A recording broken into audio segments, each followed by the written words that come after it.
Bugungi seminarimiz GOST 181-2014 yil kosmosga asosan an'anaviy beton qorishmalari qo'llanilishi bo'yicha amaliy seminar o'tamiz.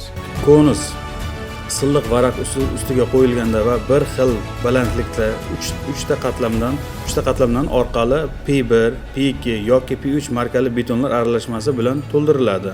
Har bir qatlam oddiy konusda 25 marta, kattalashtirilganda 56 marta metal novda bilan zichlanadi. Metal novda deganimiz o'zini temirdan yasalgan bo'ladi.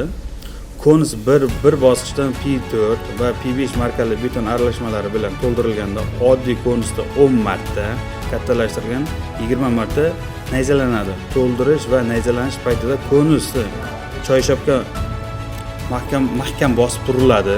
Sababi qimirlamas kerak. Beton aralashmalarini siqib qo'yish va so'ng yuklash, voronkasini olib tashlash, ortiqcha aralashmalarni konusning yuqori qirralari bilan silliqlash bilan kesib olinadi va beton aralashmasining sirti tekislanadi. Konusni to'ldirishdan baholash va uni olib tashlagungacha bo'lgan vaqt 3 daqiqadan oshmasligi kerak.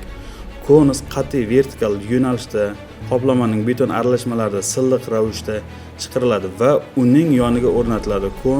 Konus ko'tarish uchun sarflanadigan vaqtimiz 5 sekunddan 7 sekundgacha bo'lishi kerak.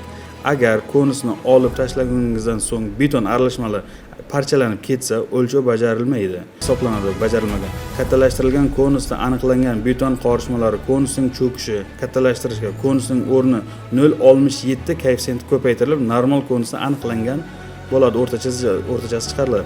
Beton aralashmasining konusga joylashishi, konusning yuqori qismiga silliq novda qo'yish va novda pastki yuzasiga beton aralashmalar yuzasiga masofani 0.5 sm dan ortiq bo'lmagan xatolik bilan o'lchash yo'li bilan aniqlanadi.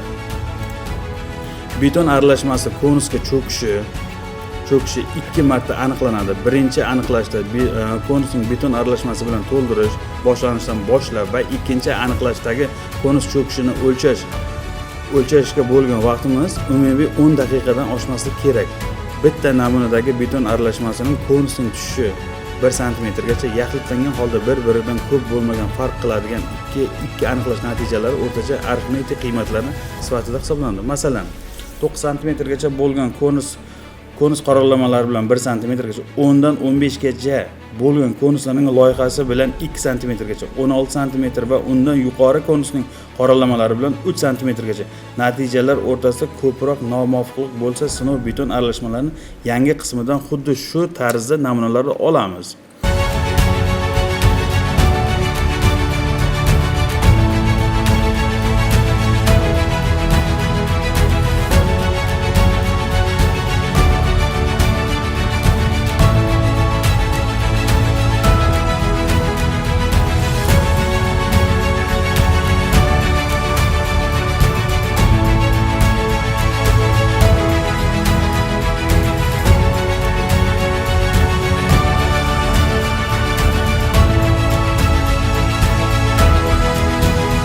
Qurilish obyektidan olib kelingan 10 kubik namunalarni laboratoriya sharoitida siqilishga bo'lgan mustahkamlikni aniqlashda 101/80/2012 GOSTdan foydalanamiz. Bizga laboratoriya jihozlaridan shtank sirkul, tarozi, gidravlik priz va sinov jurnali kerak bo'ladi. Birinchi sinovimizni boshlaydigan bo'lsak, shtank sirkul yordamida yuzani geometrik o'lchamlarini aniqlab olamiz. Elektron taroziga kilogrammini o'lchab olamiz. Sinov jurnaliga rasmiylashtirib qo'yamiz.